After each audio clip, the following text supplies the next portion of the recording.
I was 32 when my mom told me not to come to my sister's wedding. Her exact words were, "Don't even think about coming to the wedding. I don't want your face ruining a single photo." Not, "Maybe we should talk," or "Let's find a way to make this work," or even something passive-aggressive. Just straight-up exile. It wasn't even shocking at that point, just numb. Like when you touch ice for too long and forget it's supposed to hurt. That night, I got a text from my sister, Megan. For words, "Maybe if you weren't so pathetic, you'd be worth inviting." No emoji, no punctuation beyond that period, like she'd thought about it, edited it, and made sure it landed sharp. I stared at the screen for a long time before locking my phone and setting it face down. I didn't cry. I didn't scream. I didn't even sigh. I just sat back on my old beige couch and stared at the popcorn ceiling like it might blink first. Let me rewind a bit. I'm Alex, by the way. Grew up in a small town where reputation mattered more than reality. You smiled in public, cried in private, and plastered achievements like wallpaper over every crack in the family. Megan, my younger sister by 4 years, was the golden child. Blonde, bubbly, and somehow able to fail upward. Dropped out of college? She's following her own path. Got fired from 3 different jobs in 2 years? Her managers were intimidated by her confidence. When she got engaged to Ryan, who, by the way, is the kind of guy who calls wine grape juice for grown-ups, my mom acted like Megan had won a Nobel Prize. Me? I work in IT, live alone, have no criminal record, pay my bills on time, and bring a covered dish to every family gathering. But I've never been photogenic, never been inspiring, never been whatever illusion they built around Megan. I was the background noise in the family album. And apparently, even that was too loud for them now. The thing about being the invisible sibling is that no one notices when you're doing the actual work. Like how Megan and Ryan's dream wedding venue. Yeah, that booking was under my name. Because I put the deposit down as a surprise gift 6 months ago when I was still trying to convince myself we could be a real family. Megan had been gushing about the venue since she was 17, some lakeside estate with ivy-covered arches and swans or peacocks or some other impractical bird that poops on everything.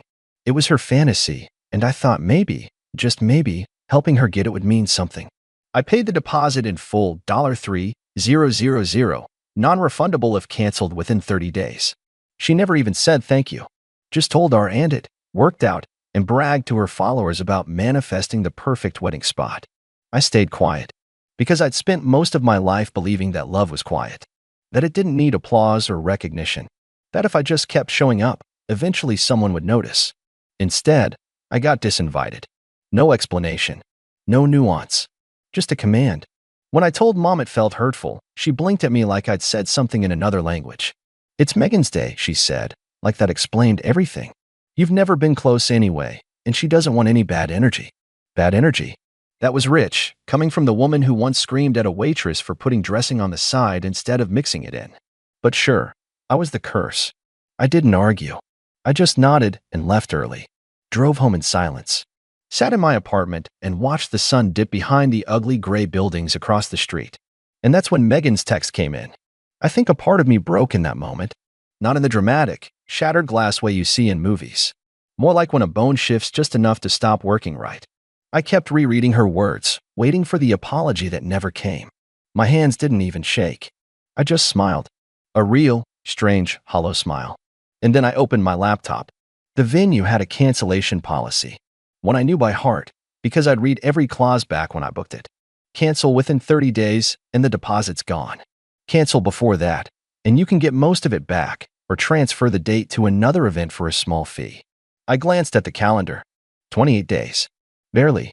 Just under the wire. Megan had cut it close. She always did. The confirmation email, invoice, and contract were all under my name. They'd never transferred it. Never thought to. Because why would they? I was just the background noise. I didn't cancel it that night. I didn't want it to be a tantrum. I wanted it to be clean. I wanted it to mean something. Over the next 2 days, I kept an eye on her Instagram. The venue was all over it. Videos of her twirling on the dock. Slow-mo shots of Ryan dipping her dramatically while some pop song played in the background. My mom commented on every post with heart emojis and hashtags like #DreamWedding and #SoBlessed. Ryan posted a picture of the contract folder, my signature, captioned, "Locking it in. The best day of our lives awaits." On day 3, I went to the venue in person. Walked in wearing a button-up and my nicest shoes. The coordinator, Camille, recognized me immediately. "Oh, Alex, right? Everything's going smoothly. We sent over the guest list draft for approval." I held up a hand. "Actually," I said calmly, "there's been a change of plans." She blinked. "Oh." I laid out the policy, showed her the paperwork, explained that due to personal issues, the reservation would need to be canceled. I asked if there was a waiting list. There was. A couple had been trying to book that date for their anniversary vow renewal. "Do they want it?" I asked. Camille called them. They said yes within 5 minutes. She handled the rest. I didn't ask for the refund. I didn't care. I signed the release, thanked her, and walked out into the sunshine like I hadn't just flipped the first domino. Then I waited. Not a word from Megan. Not a single heads up. Probably because she thought I didn't have the spine to do anything. Or worse, she forgot I was involved at all. She probably thought Ryan had booked it. He didn't. He just showed up to the tour and took selfies. All bark, no paperwork.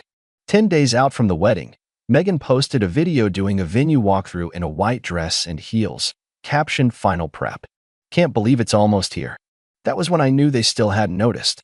They hadn't called the venue, hadn't confirmed anything. They were coasting on vibes. 5 days out, I got a call from Camille. "Hey, just wanted to thank you again for how smooth that transition was. The new couple is so grateful. They're even adding custom lights for the dock. It's gonna look stunning." 3 days out, silence.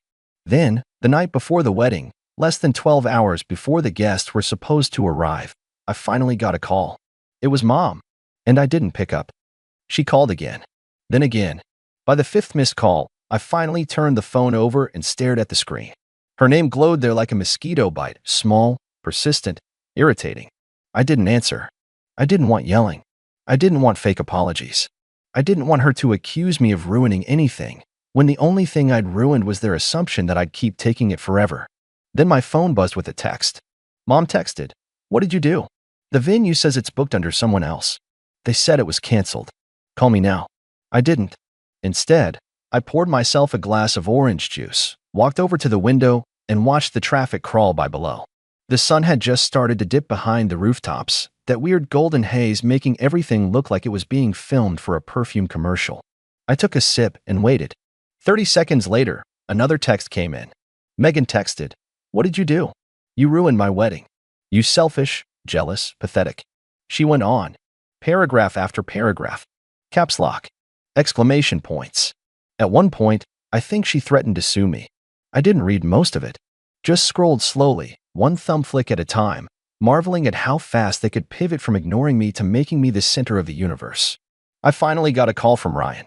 His name popped up, and I actually laughed. Like a full, stupid, breathless laugh.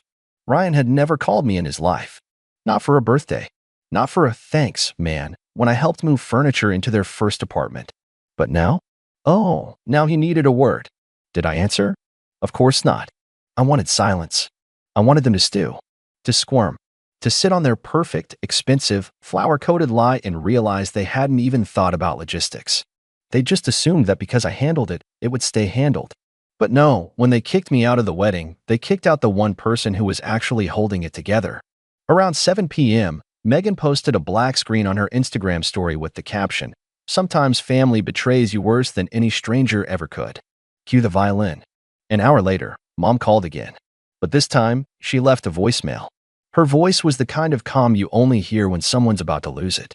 The inhale before the scream. "Alex, I don't know what you think you're doing, or what you think this proves, but you've gone too far. This is Megan's wedding. Her special day. She's devastated. You don't want to be remembered as the bitter, spiteful brother who ruined something beautiful. We're giving you one last chance to fix this. Call the venue. Make it right." I saved the voicemail. Not for legal reasons. Just because I wanted to remember how quickly they could twist a knife and call it a handshake. At exactly 9:42 p.m., my building's power flickered. Not from some symbolic storm or anything. Just the city grid being old. Still, it felt oddly perfect. Like the universe was giving me a soft spotlight for what came next. I sat down, opened my blinds, and looked out over the city. Far in the distance, though not far enough, I could see the venue's roof. A tiny speck by the lake, barely visible. The swans, or peacocks, or whatever they'd rented, would be wandering around aimlessly now. The chairs would be neatly stacked. The arbor, if it was even up yet, would be getting disassembled. And somewhere, probably in a hotel room with wilting flowers and a melting cake, Megan was realizing that hashtags and filters couldn't uncancel a wedding. I leaned back, set my phone on the armrest, and let out a slow, even breath. I hadn't ruined her wedding. She had, by pretending I didn't exist, by weaponizing guilt and exclusion, by forgetting that I was the one who made her fantasy possible in the first place. They never asked me what I wanted, never once thought to include me beyond what I could do for them. And now? Now they were going to learn what silence really sounded like. The next morning was supposed to be the big day. Sunrise ceremony, violinist by the dock, a champagne breakfast with hand-painted flutes. I knew all of this because I'd seen the planning folder. Megan left it on my coffee table during one of the rare times she visited, back when she still needed my credit card. At 6 a.m., I got a knock at my door. It wasn't loud, just 3 polite little taps. I knew before I opened it who it would be. And when I did, there she was, my mother. Hair up, sunglasses already on despite the morning chill, face frozen in that tight little expression she wore whenever she was 2 seconds away from lying through her teeth. Her mouth opened, but before she could say a word, I held up one finger. "Let me guess," I said. "You came to apologize, right? Not because you mean it, but because you need me to undo the damage." She didn't blink. She just whispered, "Alex, you don't understand what you've done." I tilted my head, slowly, like I was listening for a sound in the distance. Then I nodded. "You're right," I said quietly. "I don't understand. I don't understand why it took this for you to realize I was even in the picture. I don't understand how you can spit in someone's face and then be shocked when they stop cleaning your messes. But I do understand this." I stepped back and gently pushed the door closed. It didn't slam. Didn't need to. It was soft. Final. And on the other side, I heard nothing but silence. The door stayed shut. I didn't lock it for dramatic effect or anything. I just stood there, hand on the knob, listening to the quiet breath of the hallway. I could still feel her presence through the wood, like a ghost who hadn't quite accepted she was dead yet. Eventually, I heard her heels click away, one slow step at a time, retreating down the hallway like she was waiting for me to call her back. I didn't. I went back to the couch and sat down. Didn't check my phone. Didn't make coffee. Just sat. The city was waking up.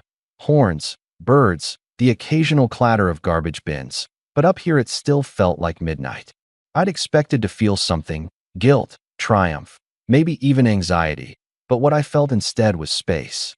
Like I'd been carrying a bag of bricks for years, and someone finally said, "You know you can put that down, right?" I didn't hear from Megan all morning.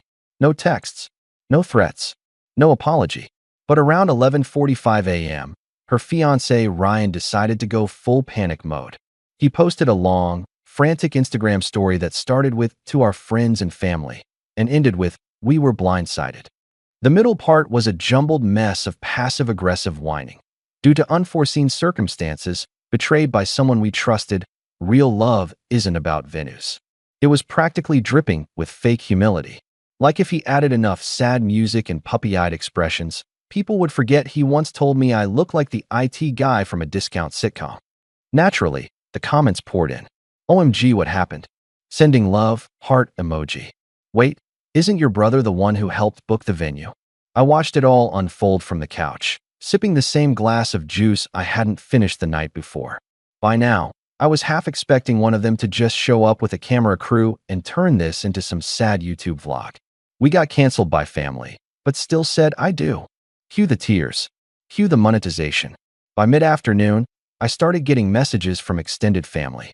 Cousins I hadn't heard from since high school. An uncle who once forgot my name at Christmas. All of them suddenly very concerned.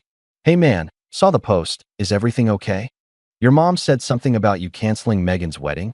Is that true? Just want to say, whatever happened, hope you guys can work it out. Family's important." Right. Family. The same family that never called on my birthday.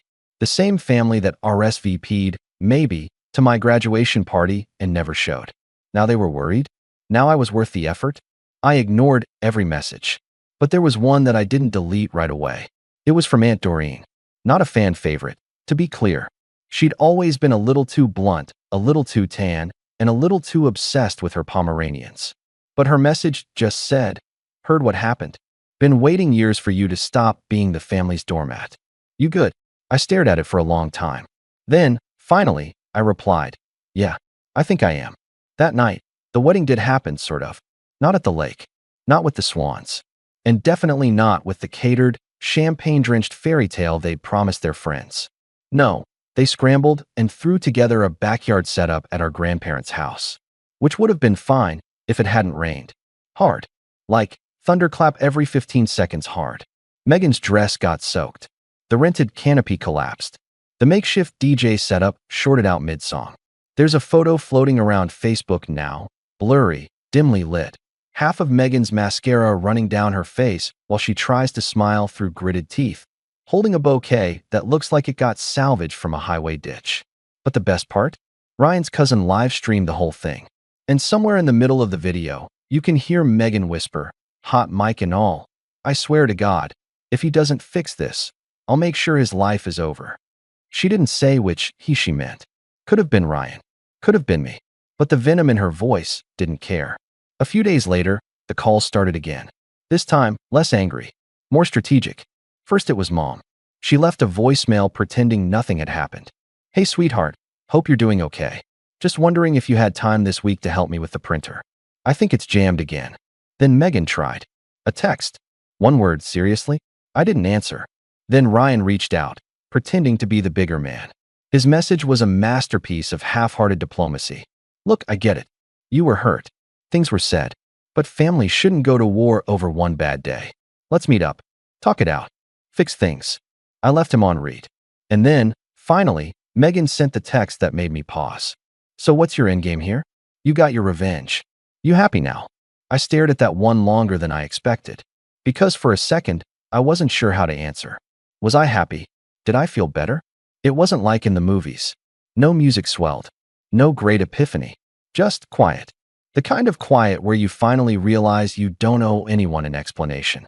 But even still, part of me knew this wasn't over. Because Megan doesn't just lose. She rebrands. And I had a feeling she was about to try something bigger than an apology. Or worse, something that looked exactly like one. She didn't message again for a few days after that last text. No more calls from Mom. No fake olive branches from Ryan. Nothing. The silence was eerie, like the calm before a second storm. Except this time, I wasn't sure which direction the thunder would come from. But I knew Megan too well to think she was done. Megan never ended things quietly. If she couldn't win with a wedding, she'd try with a funeral. And if there wasn't one available, she'd host her own pity party and send out RSVP cards to everyone she thought could be weaponized. It was a Thursday afternoon when the next attempt came. I was at work, head down in code, running diagnostics for a mid-sized company's internal server issues, when I got an email notification. The subject line read, "We're sorry. Let's talk?" It was from Megan. She had sent it from her new email address, one she created just for the wedding. The signature at the bottom still had the cheesy tagline, "Ryan and Megan's forever begins now." I almost didn't open it. But curiosity is a persistent itch. Inside was a long, carefully written note, or at least carefully crafted. You could smell the performance in every sentence. She started by saying how difficult things have been, how emotions got the better of us, and how no one's perfect, least of all me. She then pivoted into guilt-tripping mode, writing how sad it was that I missed her big day and how much she wished things could have gone differently. There was a part that genuinely made me choke on my coffee. "You've always been the fixer in this family. Maybe that's why it hurt so much when you broke something instead." She ended with this, "Let's be adults. Come to dinner. Just you, me, and Mom. No drama, no accusations. Just talk. We're still family." I sat back, staring at the message for a solid 5 minutes. It was a test. Not a real apology, just a probe to see if I was still within reach. Still weak enough to fold. She wasn't sorry I canceled the venue. She was sorry it worked. Sorry I'd stopped being useful. This wasn't about mending the relationship. It was about reasserting control. But I was done playing their games. So I didn't respond. Instead, I pulled up a draft I'd started the day after the wedding, one I hadn't planned on sending, but now felt like the perfect moment. It was addressed to every single vendor Megan and Ryan had booked using my connections or referrals. The caterer, the DJ, the florist, the photo booth company, even the officiant, who I knew personally from college. I explained the situation in brief, told them I was no longer affiliated with anything regarding Megan's event planning business, because yes, she was now trying to spin the botched wedding into a launch for a lifestyle brand. and asked them to remove my name from all correspondence. Then I took it a step further. I created a public post on Facebook where most of our family still lingered and laid it all out. Not in a bitter tone, not with name-calling or spite, just the facts. Many of you have reached out to me regarding the wedding and the situation with Megan and Mom. I appreciate the concern. For transparency, I was the one who originally booked and paid for the venue. When I was told I wasn't welcome at the wedding, not just uninvited, but explicitly banned, I canceled my reservation. I did not ruin anything. I simply removed myself from something I was no longer a part of. If you have questions, feel free to ask. I'm done being silent. It exploded. Half the comments were from people saying they had no idea or couldn't believe Megan would say that. A few of the older relatives stayed neutral, posting things like, "Family's complicated. Hope it works out." But the younger cousins? They rallied. One of them DM'd me saying, "Dude, I knew something was off. She's been awful to you for years. Respect for standing up." For the first time in my life, I wasn't the shadow in the room. I was being seen. Megan, of course, lost it. She posted a 5-slide Instagram story filled with pastel backgrounds and cursive font, where she talked about toxic energy, setting boundaries, and healing from betrayal. It was clearly meant to sound enlightened, but the passive aggression was so thick you could spread it on toast. Then she unfollowed me, blocked me, which was funny, considering I hadn't followed her in the first place. But here's where it gets really satisfying. About 2 months later, I got a call from Ryan. I almost didn't recognize the number. I answered out of habit. "Alex," he said, his voice brittle, like he hadn't slept. "Hey, can we talk?" I stayed quiet. Look, I know we didn't exactly start off great. Or end great. Or, okay, it was all bad. But I wanted to ask you something." I didn't say yes. I just waited. He sighed. "Do you know a good divorce lawyer?" That got my attention. Apparently, Megan's business venture, the wedding brand she launched after the disaster, had flopped hard. She'd ordered a massive batch of custom planners, mugs, and inspirational quote tote bags, but never paid the fulfillment service. Lawsuits followed. She tried to crowdsource donations under the pretense of rebuilding from trauma, but people weren't buying it anymore. Her story had holes. Her pity campaign had fizzled out. And Ryan? Well, Ryan was tired of being the Instagram prop. "She's not who I thought she was," he said, his voice low. "She's exhausting, man. I feel like I've been living in someone else's influencer fantasy." I didn't say, "I told you so." I just gave him a name, a lawyer I trusted. Then I wished him luck and hung up. In the months that followed, my life got quieter. Better. I finally took the trip I'd been putting off, flew to Ireland, saw the cliffs, ate way too many potatoes, and didn't check my phone once. When I got back, I signed the lease on a new apartment with more light, more space, and no memories. I stopped answering any messages from my mother. I changed my number. Let go of the idea that they'd ever understand me. And then, one day, something wild happened. I got a letter in the mail. Handwritten. No return address. Inside was a card with a picture of a cat wearing sunglasses and 3 words in big font. "You were right." No signature. No explanation. But I recognized Megan's handwriting. I sat down, stared at it for a long time, then tossed it into a drawer. Not because I needed to keep it, but because it no longer hurt. She'd finally said something true, and that was enough. I didn't need revenge anymore. I'd already won.